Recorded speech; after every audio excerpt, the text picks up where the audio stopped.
بسم اللہ الرحمن الرحیم۔ گزشتہ کل یہ وضاحت ہو گئی تھی کہ حلت و حرمت، حلت کا معنی حلال ہونا، مباح ہونا، جس کا کھانا جائز ہو، اس کے بارے میں، اور حرام ہونے کے بارے میں ضابطہ کیا ہے، ضابطے کی بات ہوئی تھی۔ ضابطہ کا مطلب ہے قانون، اصول، قاعدہ کلیہ۔ تو حلت و حرمت یعنی حلال اور حرام ہونے کا قاعدہ بڑا آسان ہے۔ وہ یہ ہے، عرب علماء بولتے ہیں اس کو الاصل فی الاشیاء الحل والاباحۃ والطہارۃ۔ ہر چیز کے اندر اصل یہ ہے کہ وہ حلال ہے اور مباح ہے یعنی جائز ہے، والطہارت اور پاک ہے، جیسے میں نے آپ کو مثالوں سے سمجھایا تھا۔ جتنی بھی کھانے پینے کی چیزیں ہیں یا آپ کے استعمال کی چیزیں ہیں، اگر ان کے بارے میں کوئی یہ کہے بتاؤ کہ یہ حرام ہے کہ حلال، آپ کہیں حلال ہے، کہیں دلیل، کہ آپ کہیں کہ دلیل قرآن میں ویسے مذکور ہے اجمالاً، هو الذی خلق لکم ما فی الارض جمیعا، جو کچھ بھی زمین میں اللہ نے پیدا کیا وہ تمہارے لیے ہے۔ اور سب سے آسان قاعدہ کلیہ اس کے جواب کا یہ ہے کہ آپ کہیں جس کی حرمت کی دلیل نہیں آئی وہ حلال ہے، وہ آپ کھا سکتے ہیں۔ سبزیوں کی تمام اقسام، پھلوں کی تمام اقسام، ہر چیز دنیا میں جو بھی ہے، یہ موبائل ہیں، این کے ہیں، یہ جدید ترین ٹیکنالوجی ہے، ہر چیز سے فائدہ اٹھانا جائز ہے، الا کہ اس سے فائدہ اٹھانے کی حرمت یعنی حرام ہونے کی نص یعنی ایویڈنس، ثبوت، پروف اور حجت ہو۔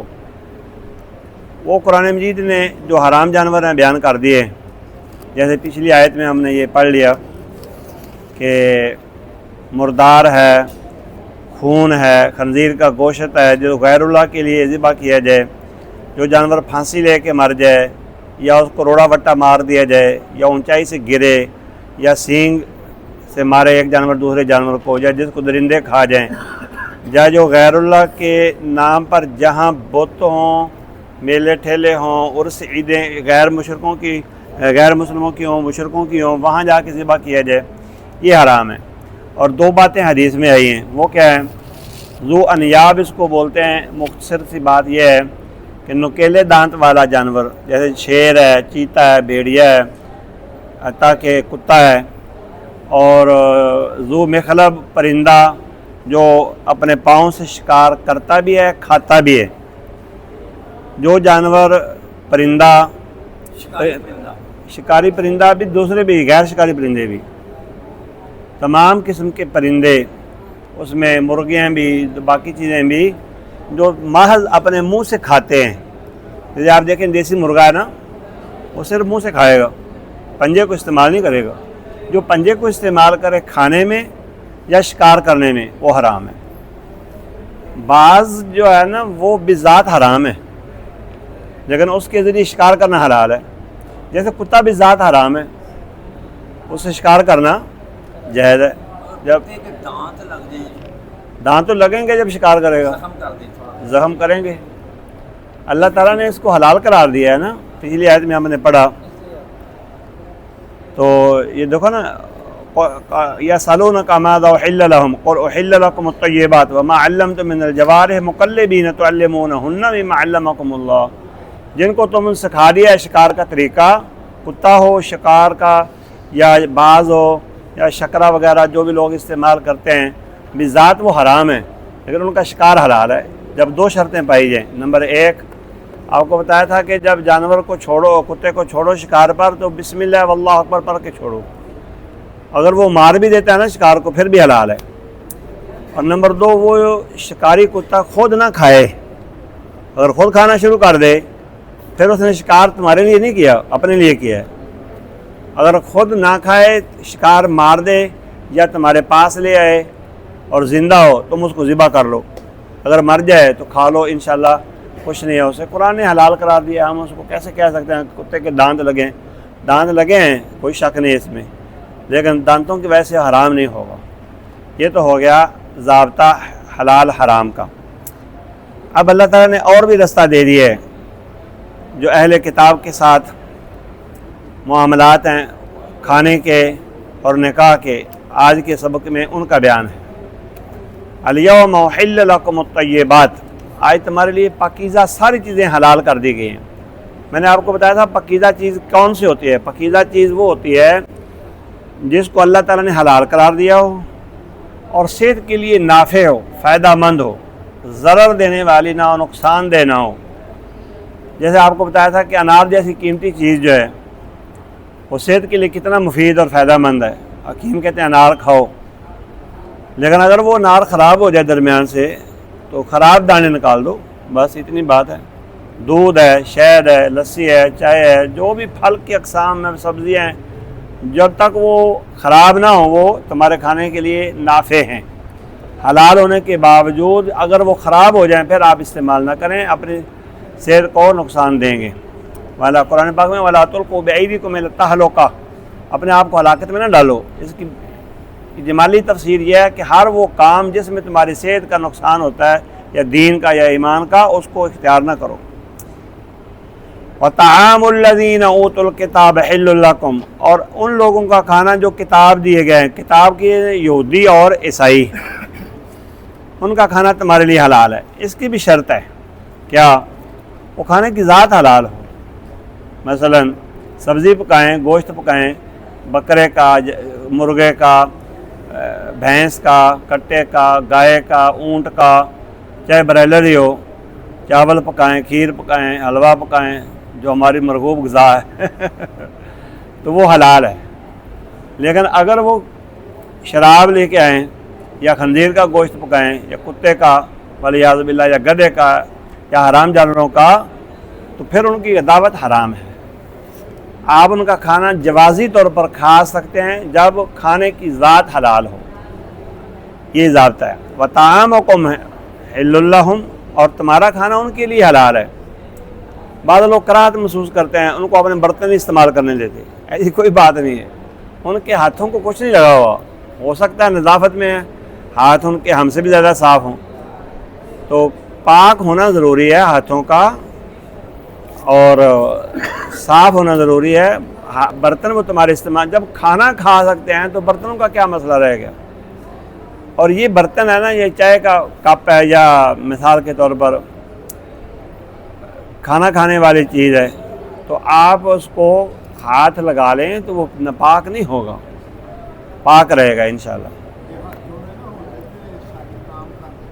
ہاں جی، ہم سے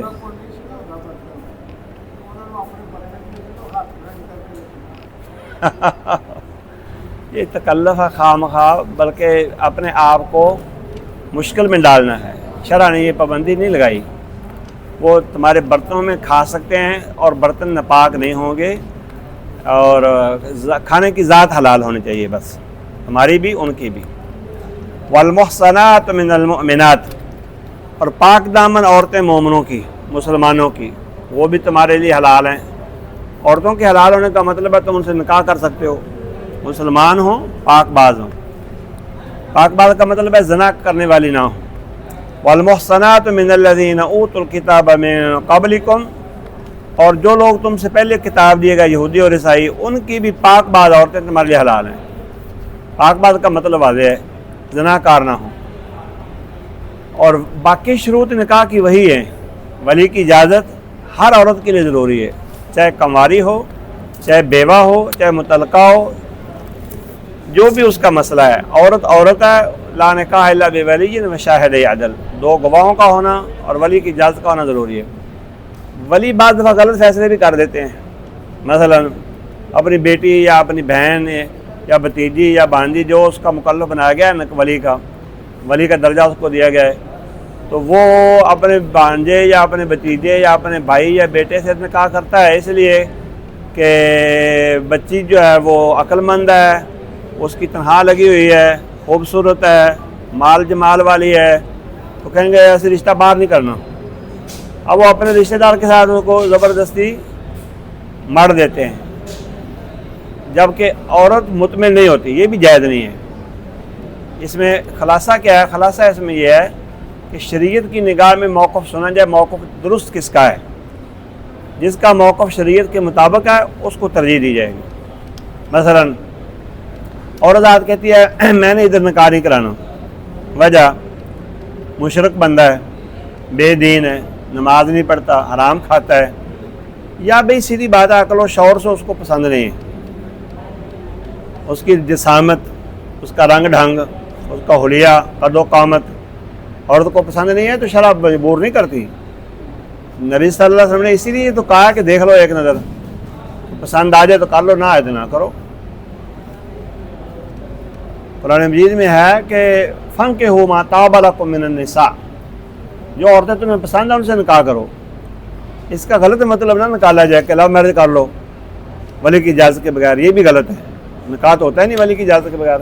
اس کا مطلب یہ ہے کہ جو عورت عقل و شعور کے اعتبار سے، رنگ و شکل کے اعتبار سے، حسب نسب کے اعتبار سے، قد و قامت کے اعتبار سے، دین دنیا کے اعتبار سے تمہیں پسند ہے اس سے نکاح کر لو، لیکن دین کو ترجیح دی جائے گی۔ بعد عقیدہ عورت، مشرک عورت، اس سے نکاح کرنا حرام ہے۔ اسی طرح اہل کتاب کی وہ عورت جو پاک باز تو ہے لیکن تمہیں وہ جہنم میں لے جائے، وہ عیسائی بنا دے، یہودی بنا دے، تمہارا دین بگاڑ دے، ایمان خطرے میں ڈال دے، اس سے نکاح کرنا جائز نہیں ہے۔ یہ جوازی صورتیں ہیں، افضل نہیں ہیں۔ افضل یہی ہے کہ مومن عورت ہو اور مسلمان ہو اور توحید پرست ہو۔ ہاں جی، ان کے ساتھ صرف ایک جواز کا رستہ اللہ نے دیا ہے۔ اذا آتیتموہن اجورہن، بعض دفعہ ولی سچا ہوتا ہے، عورت جھوٹی ہوتی ہے۔ مثلا ولی کہتا ہے کہ میں نے اپنی بچی کا یا بیٹی کا یا بہن کا یا بھانجی کا بھتیجی کا نکاح کرنا ہے موحد توحید پرست لڑکے کے ساتھ، آدمی کے ساتھ، مالدار بھی ہے، خاندانی بھی ہے، توحید پرست بھی ہے، نمازی بھی ہے۔ اب عورت ذات جو ہے اس نے انڈر گراؤنڈ کے اپنا اور رستہ اختیار کیا ہوتا ہے، عاشق کو چنا ہوتا ہے، بتاتی نہیں ہے۔ اس کو کیا مسئلہ ہے؟ بس میرا نہیں، میں نہیں کرنا، وجہ کیا؟ میں نے نہیں کرنا، اندر والی بات بتاتی نہیں ہے، تو یہ حرام ہے۔ عورت ذات کا مسئلہ بھی غلط ہے، ولی کا بھی غلط ہے جب شریعت کی مخالفت کریں۔ جس کی بات شریعت کے مطابق ہوگی اس کی بات مانی جائے گی، جس کی شریعت کے مخالف ہوگی اس کی نہیں مانی جائے گی۔ ہاں جی اب اس کا جو باپ ہے یا بھائی ہیں وہ ولی تو نہیں اجازت دیں گے اس کو؟ نہیں نا اجازت دیتے، تو محلے علاقے کا کوئی بندہ بھی معتبر جو با کردار ہے، مسلمان ہے، عدل و انصاف والا ہے، تو وہ ولی بنایا جا سکتا ہے۔ حدیث میں جی کورٹ بھی جو ہو جاتی ہیں وہ تو غلط ہے، کورٹ کی نہیں ہوتی۔ السلطان ولی من لا ولی لہ، نبی صلی اللہ علیہ وسلم فرمایا کہ بادشاہ ولی ہے اس کا جس کا کوئی ولی نہیں۔ بادشاہ سے مراد کون ہے؟ بادشاہ تمہارا زرداری ہے، وہ خود بد عقیدہ ہے، ایک نمبر کا مشرک ہے، شیعہ ہے، اور باقی کا بھی حال قریب ہی ہے۔ لیکن آپ توحید پرست کسی ولی کو، توحید پرست انسان کو، محلے دار کو ولی بنا سکتے ہیں۔ آگے چلو۔ اذا آتیتموہن اجورہن، اس وقت ان سے نکاح کرنا حلال ہے جب تم ان عورتوں کو ان کے حق مہر دے دو۔ حق مہر جو متعین ہو جائیں وہ دینا ضروری ہے۔ کتنا متعین کیا جائے؟ جتنا آپ کی شخصیت ہے۔ اگر آپ کی تنخواہ 3 لاکھ روپے ہے، کم از کم 1 لاکھ حق مہر ہونا چاہیے۔ یہ جو شرعی حق مہر کہہ دیتے ہیں نا، شرعی حق مہر، شرعی 32 روپے، 32 روپے ہے تو اب ایک گلاس نہیں آتا پانی کا۔ ہاں جی، وہ 32 پیسے اس دور میں تھے۔ مولانا کیلانی رحمہ اللہ نے اپنی تفسیر میں لکھا ہے، 50 سال پہلے کی تفسیر لکھی ہوئی ہے، کم و بیش 50 سال ہو گئے ہیں تفسیر لکھی ہوئی کو مولانا عبدالرحمن کیلانی نے لکھا ہے۔ اس وقت کے 32 جو ہیں وہ موٹا حساب، انہوں نے ویسے 32 کا حساب نہیں کیا، نبی صلی اللہ علیہ وسلم کی بیٹیوں کو اور بیویوں کو جو حق مہر دیا گیا ہے 12,500 روپے، وہ جو اصطلاح حدیث میں آئی ہے اس کا کم و بیش ان کا 50,000 روپے پاکستانی بنتا ہے۔ کہ کب؟ جو آج سے 50 سال پہلے صاحب ہوا ہے، اس دور میں 50 سال پہلے پیچھے چلے جائیں نا آپ، تو تو اس وقت نبی صلی اللہ علیہ وسلم کی بیٹیوں اور بیویوں کو جو حق مہر دیا گیا تھا اس کی مقدار کم و بیش پاکستان کے حساب سے 50,000 روپے بنتی ہے۔ تو لاکھوں میں چلے گی۔ ہاں جی، ہے تو حسب قرآن مجید نے کہا ہے کہ کنتار، اگر خزانہ بھر بھی کوئی تم میں سے دینا چاہے دے سکتا ہے ہر آدمی کے حالات کے مطابق، لیکن یہ بھی غلط ہے 500 حق میں رکھ لو، یہ بھی غلط ہے۔ 500 کی کوئی مقدار نہیں ہے، نہ 1000 کی نہ 10,000 کی۔ آپ تو بھائی آپ 3-4 لاکھ آپ کی کمائی ہے، آپ دیں 2-2.5-3 لاکھ حق مہر دیں۔ ہاں اگر آپ 50,000 کماتے ہیں اور ہر مہینے کو 2-4 آنے مقروض ہی ہوتے ہیں، آپ 10,000 دے دیں، 5,000 دے دیں، اپنی استطاعت کے مطابق دے لو۔ متعین نہیں ہے شرع میں، لیکن جو نام شرع کے نام پر ڈکیتی کرتے ہیں یہ بھی غلط ہے۔ شرع میں حق مہر متعین ہے ہی نہیں، 32 روپے والی اصطلاح بھی باطل ہے، کوئی اس کا قانون نظام شریعت کے اندر نہیں ہے۔ محسنین غیر مصافحین، شادی کرنے والے ہو مستی کا کھیل کھیلنے والے نہ ہو۔ غیر مصافحین کا مطلب یہی ہے کہ ٹارگٹ ہدف ایک شادی کا ہو، نگاہ اصل ہدف مقصود شادی ہو۔ غیر مصافحین نکاح کرنے والے نہ ہوں، زنا کرنے والے نہ ہوں کہ صرف یہ ٹارگٹ رکھا ہوا ہے۔ اس لیے نکاح کے اہداف و مقاصد میں سے ایک تو اپنے آپ کو حرام اور گناہ سے بچانا ہے، دوسرا اولاد کا حصول جو آپ کے حسب نسب کا سبب ہو، آپ کی نجات کا ذریعہ بنے، آپ کے صدقہ جاریہ بنے، آنکھوں کی ٹھنڈک بنے اور آپ کے لیے سہارا بنے۔ یہ سارے اہداف رکھنے چاہیے ذہن میں، صرف جنسی تسکین کے لیے نکاح نہ ہو۔ اس لیے قرآن نے کہا ہے محسنین، نکاح کرنے والے ہوں، غیر مصافحین، بدکاری کرنے والے نہ ہوں، ولا متخذی اخدان، اور نہ چھپی یارانی ہو یا چھپی جو وہ یاری ہو، انڈر گراؤنڈ یاری ہو، یہ بھی نہ ہو۔ نہ پکڑنے والے ہوں مومن اخدان، انڈر گراؤنڈ یارانہ، چھپی یاری، جیسے آج کل مسئلہ معاملہ چلتا ہے آپ کو پتہ ہی ہے میڈیا کے اوپر۔ ہاں جی، ہمارے بیٹے بیٹیاں بہنیں دوست بھائی ساتھی جو کرتے ہیں یہ سارا انڈر گراؤنڈ ہی ہو رہا ہے نا کام، تو یہ بھی حرام ہے۔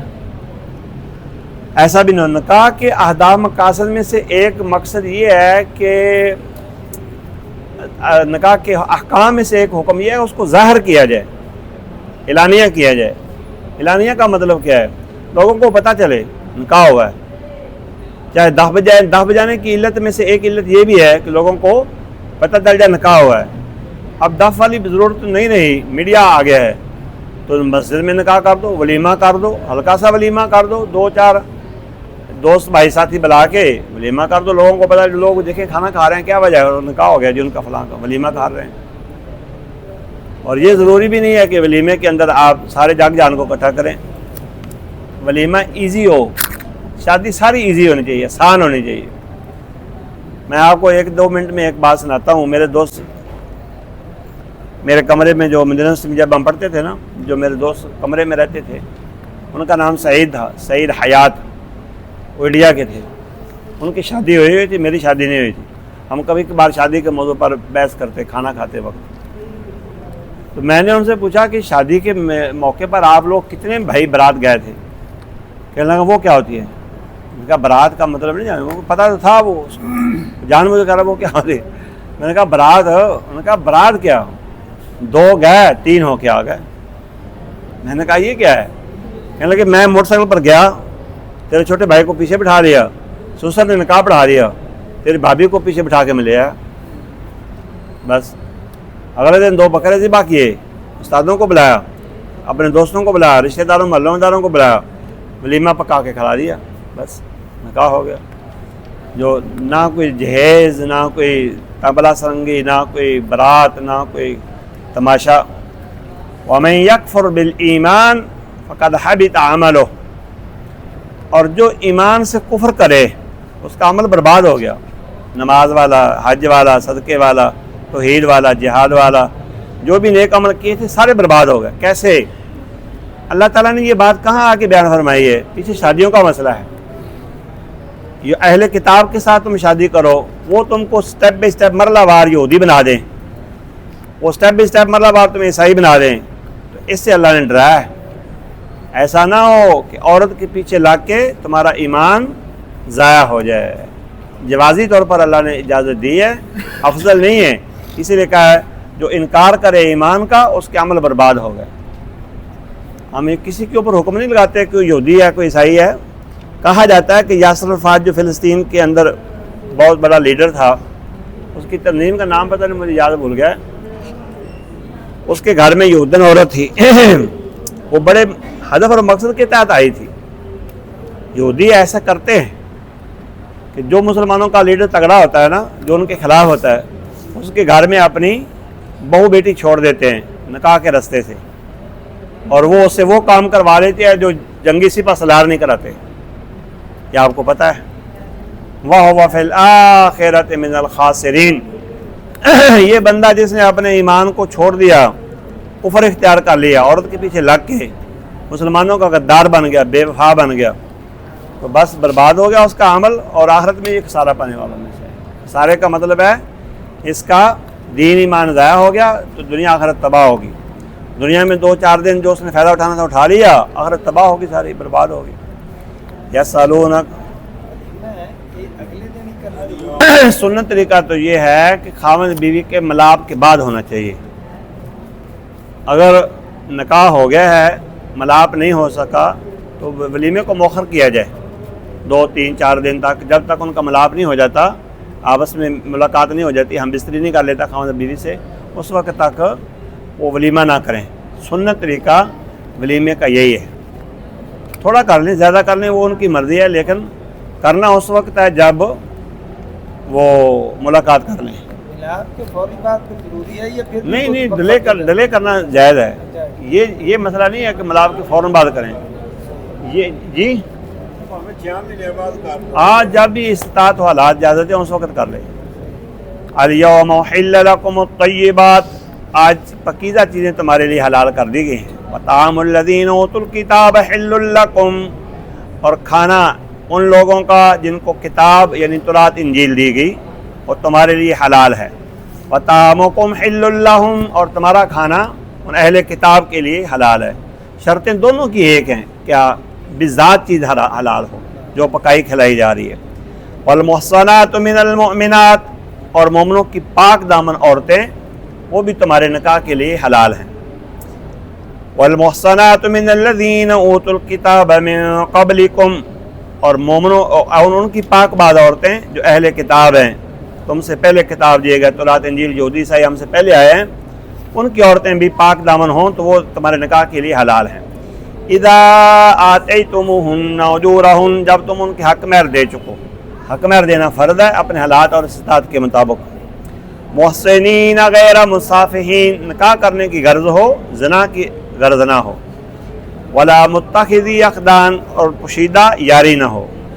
ومن یکفر بالایمان، اور جو ایمان کا انکار کرے، فقد حبط عملہ، اس کا عمل برباد اور ضائع ہو گیا، نیکی والے سارے اعمال ضائع ہو گئے۔ وَهُوَ فِي الْآخِرَةِ مِنَ الْخَاسِرِينَ، اور آخرت میں وہ خسارہ پانے والوں میں سے ہوگا۔